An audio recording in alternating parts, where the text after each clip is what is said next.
Tired of the same old boring cookie? Me too.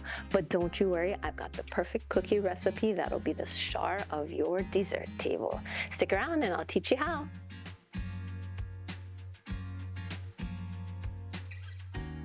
Aloha mai kako, my name is Relle and welcome to my kitchen where I like to share all my favorite Hawaiian and local recipes. And I know I've been gone for a minute, a little bit longer than a minute, but I'm back and I'm here to share more recipes. So let's just jump right in. So it's the new year, and in new year, one of my favorite things to make is mochi, but I decided let's make something a little bit different and we'll make some mochi cookies. First, we're gonna start with the mochi. So in order to make mochi, you'll need mochiko flour. You cannot substitute this with regular flour or anything else, sweet glutinous rice flour. Contrary to popular belief, there is no gluten in here. It's just called glutinous flour.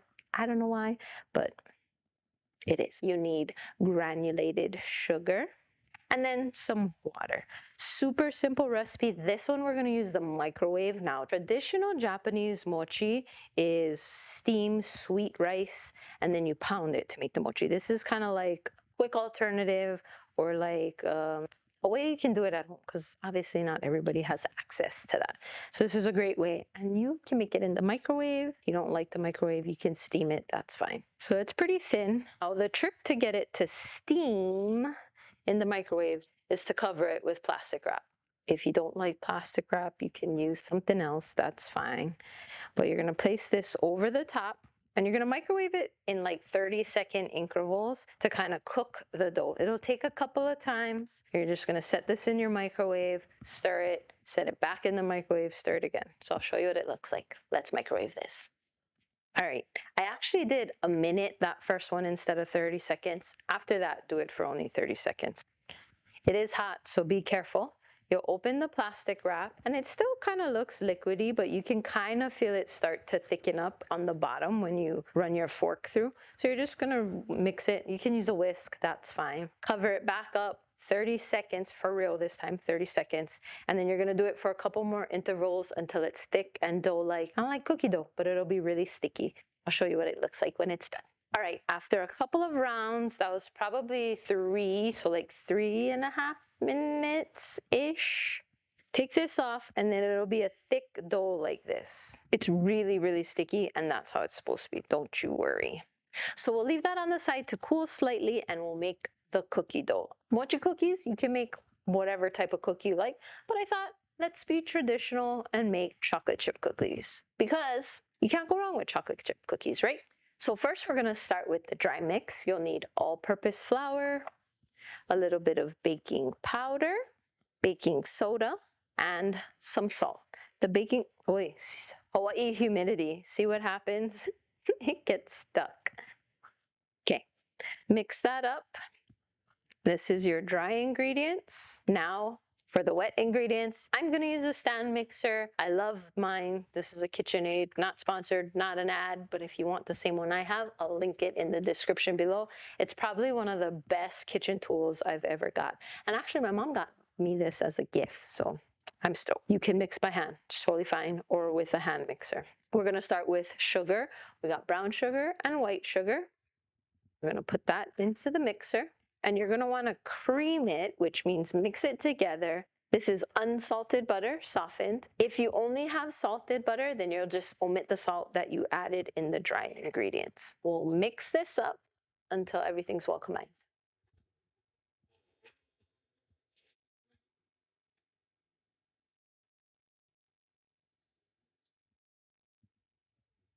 Once the sugars are well incorporated into the butter, you're gonna add a little bit of vanilla extract. I like to make mine homemade. If you wanna make it, you can check out the link in the description. Also, full recipe instructions and ingredients are listed in the description box below. Check it out, got a lot of useful information there. You can also buy vanilla extract, that's fine, and an egg. We'll just mix this until it's well combined.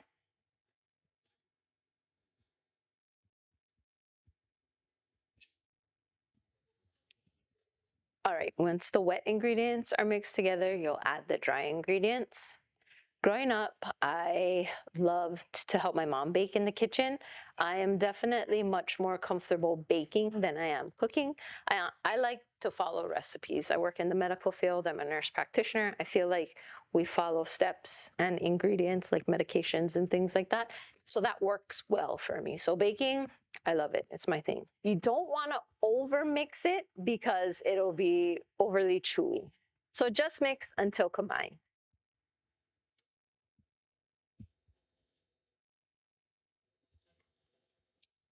Also, you want to scrape down the sides of the bowl to get anything that's stuck. This ensures that you get all the ingredients. Sometimes with some mixers, it doesn't touch all the sides and you can't get everything.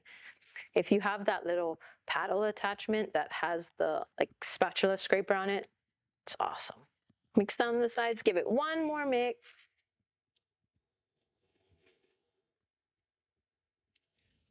And that looks good. Of course, you can't have chocolate chip cookies without chocolate chips. Now, you can add in whatever mix-ins you want. If you want macadamia nuts, sprinkles, white chocolate chips, you totally can do that. But for today, we'll just do regular. This is semi-sweet chocolate chips. At first, I was like, no, semi-sweet doesn't taste good. But everything else is so sweet, so it works great. It balances out the flavors. So semi-sweet chocolate chips. And just a couple of mixes to get that incorporated, and you're set.